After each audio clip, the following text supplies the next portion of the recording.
Now back home, things are quieter, but there are contrasts. Best of the sunshine this weekend for England and Wales, whereas Scotland and Northern Ireland will often be cloudy and there will be some outbreaks of rain. But whatever the temperature is where you are, if you have sunshine overhead, that sunshine is strong. Moderate or high UV levels for many, so protect yourself if you're out for any length of time.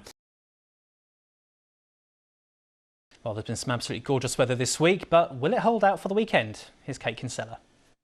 Good afternoon. We've had quite a bit of clouds so far today. You can see over in Twickenham first thing this morning, largely overcast skies, just little bits of brightness here and there. We've also had some spots of light rain, some drizzle. It's a very slow moving front, but as we head through the afternoon, it should dry out and we'll start to see the cloud breaking as well in the form of sunny spells. Hello there. Very good evening to you. Yes, there has been some patchy cloud across much of the capital through today, with the odd sharp shower around too. But for most of us, as we look towards the weekend, there's a lot of dry, fine and sunny weather to be enjoyed thanks to an area of high pressure. And in that sunshine too, it's going to continue to feel quite warm and quite pleasant.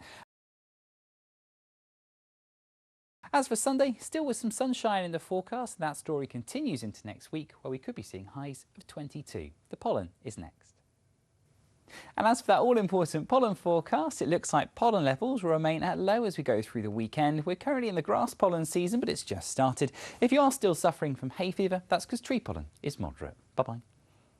Is it going to warm up a little bit? Yeah, I'll give you a bit of warm sunshine, Sophie. Actually, we've had quite a few showers around today, and on showery days, small differences in distance can make all the difference in the weather.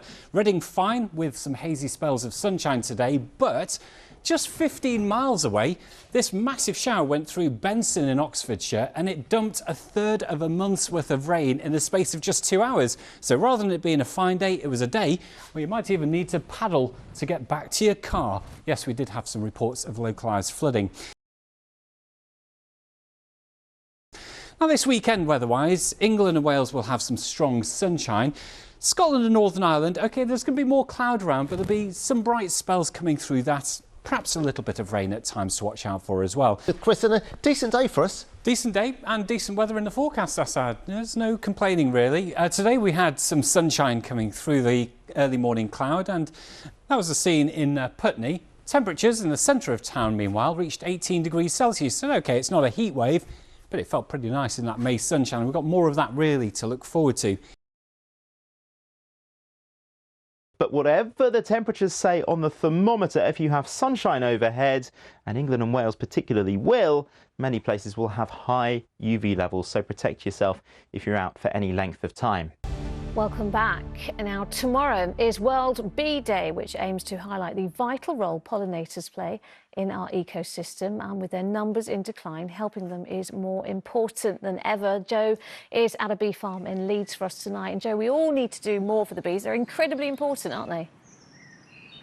Oh, absolutely. They're so important. 90% of the world's wild plants depend on animal pollination, and bees are a vital part of that. Here in the UK, we have over 250 species, including honeybees, which live in hives, like the ones here at Benefit's Bee Farm in Leeds.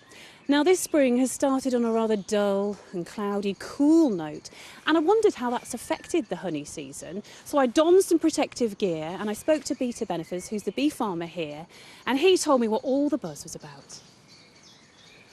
We are surrounded by bees, Peter. How many have you got? Well, 10 colonies, and there's roughly 60,000 per colony, so that's give or take about 600,000 bees. It's a fantastic sound. Of course, this spring so far, it has been rather cool, hasn't it? Yeah. Has the colder temperature affected the bees? Yes, 100%. It's been a bit of a slow start, but they've really started to motor on now. They've made up for it. We've had a few sunny days and they've really picked up some strength. You've got some honey then already? Yes. What can we do to help bees? We know that they're in decline. Do you have any advice for us? Yeah, the main thing that we can do at home is grow more bee-friendly plants. Don't over-manicure your lawns, you know.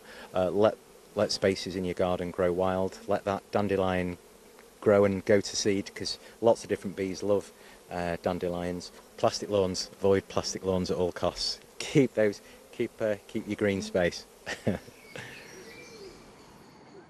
Some great advice there, and it's good to know that honeybees are doing well at least, but other species do need our help. Hopefully there'll be some warmer weather this weekend for all of us and the bees.